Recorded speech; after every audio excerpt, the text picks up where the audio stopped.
Nous arrivâmes à l'île d'Éole, le fils d'Hippotès, cet être cher aux dieux immortels. C'est sur une île flottante de toutes parts, encerclée par un mur de bronze indestructible, qu'il réside dans son palais avec ses 6 filles et 6 garçons, tous dans la force de la jeunesse. Pendant un mois entier, Éole m'a reçu chez lui avec la plus grande hospitalité, m'interrogeant surtout sur Ilion, sur les vaisseaux argiens, sur le retour de tous les Achéens. Et moi, je lui racontais tout par le menu détail, selon la vérité.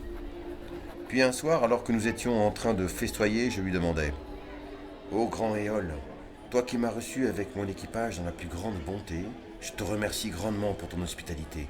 Mais à présent, nos cœurs se tournent vers nos terres natales qui nous manquent terriblement.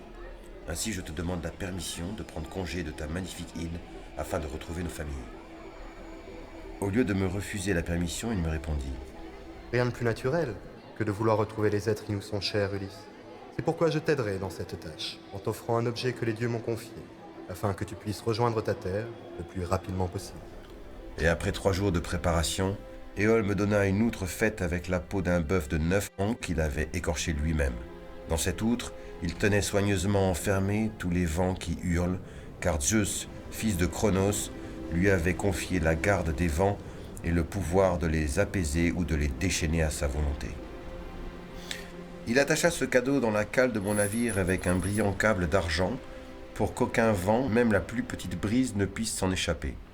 Il laissa seulement souffler le doux zéphyr pour nous emporter jusqu'à Ithaque.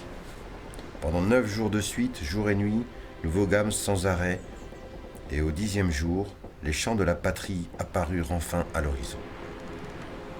Et déjà nous pouvions voir les feux qu'allumaient les bergers, tant nous approchions du rivage. C'est alors que le doux sommeil vint me saisir.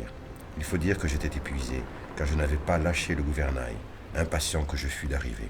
Cependant, mes compagnons se mirent à discourir entre eux, s'imaginant que je revenais chargé d'or, d'argent et comblé de présents d'Éole. Chacun de mes guerriers, s'adressant à son voisin, lui dit « Grand Dieu, Ulysse fut toujours chéri et honoré par tous les hommes dont il visita les contrées. Il emporte d'Ilion de riches et belles dépouilles. Et nous, qui avons partagé les mêmes dangers, nous rentrons les mains vides dans nos demeures. Même maintenant, le bienveillant Éole lui donne encore des présents. Eh bien, hâtons-nous, voyons l'or et l'argent que renferme cette outre. »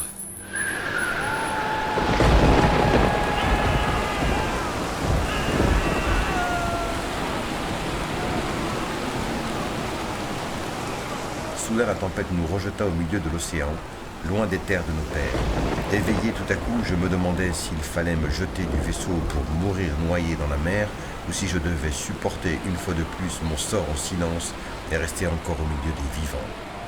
Je choisis de tenir bon. Je m'étendis au fond de la cale, pendant que la tempête nous emportait de nouveau vers l'île d'Éole, avec mes compagnons qui ne cessaient de gémir. Nous abordâmes sur le rivage afin de puiser de l'eau.